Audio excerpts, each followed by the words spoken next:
के पीस हो, लेवे के मन बाटे बोला अपन फीस हो। जिला जवार में तू बाड़ुए के पीस हो, लेवे के मन बाटे बोला अपन फीस हो। चले लू राह जब जब तोहे लोगे आई के, बोला देते काहे नहीं खू हमसे दाम ले के, तोरा टिकोड़ा के जोड़ा नहीं के। बोला देते काहे नहीं खू हमसे दाम ले के, तोरा टिकोड़ा के जोड़ा नहीं के। अरे दो ना हो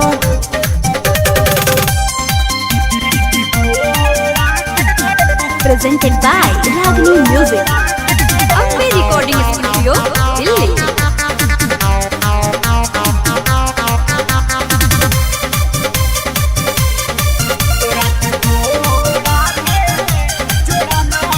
तनी चिखावा जनी फिरावा, वैसे ना हमके घुमावा हो।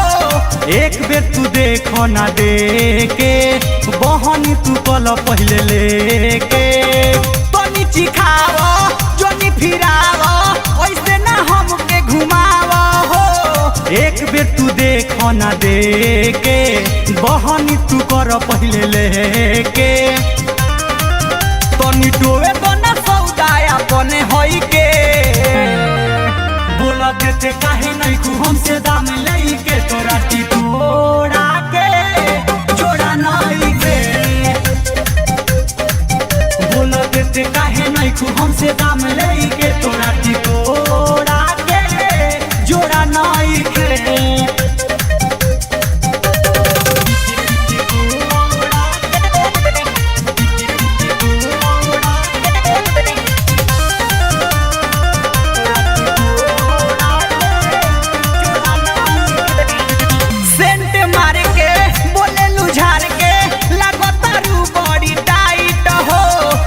छाछानावेलू जिया के, विवेक परदेसी पिया के।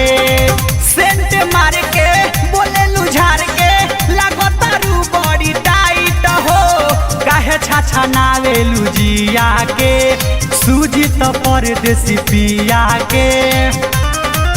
प्रियांशु के भार बोला सही के, बोला देते काहे नहीं खू हमसे दाम ले के, तोरा टिकोड़ा के जोड़ा नहीं के। बोला देते काहे नहीं खू हमसे दाम ले के, तोरा टिकोड़ा के जोड़ा नहीं के। जिला जवार में तू बाड़ुए के पीस हो, लेवे के मन बाटे बोला अपन फीस हो।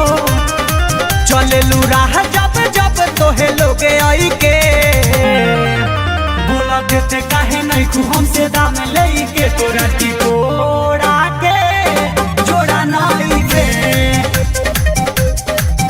बोला देते काहे नहीं खू हमसे दाम ले के, तोरा टिकोड़ा के जोड़ा नहीं के।